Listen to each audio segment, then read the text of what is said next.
लाडकी बहीण योजनेचं पुनर्सर्वेक्षण करताना मोठ्या अडचणी येत आहेत। अंगणवाडी सेविकांना सर्वे दरम्यान अनेक अडचणी आल्याचं कळतंय। सर्वेक्षणामुळे सेविकांच्या दैनंदिन कामावरही परिणाम होतोय। अनेक ठिकाणी वादालाही करत त्यांना तोंड द्यावं लागते। इतर शासकीय कर्मचाऱ्यांकडून सर्वे करून घेण्याची तर मागणी या अंगणवाडी सेविकांनी केली। या सर्वेचं कोणतेही मानधन आम्हाला दिलं जाणार नाही, त्यामुळे आमच्या दैनंदिन कामकाजावर सर्वेचा मोठ्या प्रमाणात परिणाम होतो असं अंगणवाडी सेविकांचं मत आहे।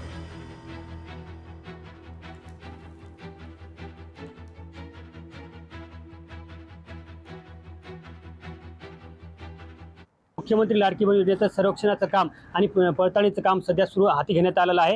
हे काम या ठिकाणी ज्या अंगणवाडी सेविका महिला त्यांच्या वतीने सुरू करण्यात आलेलं आहे। त्यांना नेमक्या कोणकोणत्या अडचणी येत आहेत आपण त्यांच्याकडून थेट जाणून घेऊयात। ताई, मला सांगा, आपल्याकडे आता सर्वेक्षणाचं काम देण्यात आलं मुख्यमंत्री लाडकी बहीण योजनेचं, काय आपल्याला अडचणी येत आहेत रोज? त्याच्यामध्ये फक्त एका घरातून एक विवाहित महिला आणि एक अविवाहित महिला अशा दोनच महिलांना लाभ देणार आहेत। तर ज्या बाकीच्या महिलांना अपात्र ठरवणार आहेत तर त्यांचा सर्वे त्यांनी आमच्याकडे दिलेला आहे। आणि हा जो सर्वे करताना लाभार्थी आमच्याशी येऊन वाद घालत आहेत की तुम्हीच आमचा कमी करतायत। वास्तविक पाहता ते ऑनलाईन भरलेलं आलेलं आहे आणि ऑनलाईन सगळे छाननी व्हायला पाहिजे आणि ऑनलाईनच त्यांचं नाव कमी होण्यात यायला पाहिजे होतं। आम्हाला हे काम सांगायलाच नाही पाहिजे।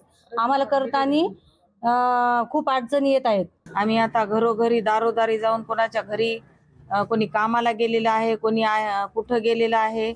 आमच्या दैनंदिन रोजच्या आमच्या अंगणवाडीच्या कामावर त्याचा परिणाम होत आहे। तरी शासनानं आम्हाला हे काम दिलं नाही पाहिजे, कारण आम्हाला अगोदरच खूप कामं आहेत। आणि दुसरी गोष्ट म्हणजे आम्हाला दररोज तिथं जाऊन काम करायचं आणि त्यांचा आमच्यावर संताप व्यक्त होत आहे। आपण जर बघितलं की ह्या अंगणवाडी सेविका महिला आहेत आणि यांना आता जे सर्वेक्षणाचं काम देण्यात आलं ते आता त्या मोठा त्रास सहन करावा लागतोय। कॅमेरामन राजेश सोबत गजानन वाणी, लोकशाही मराठी, हिंगोली।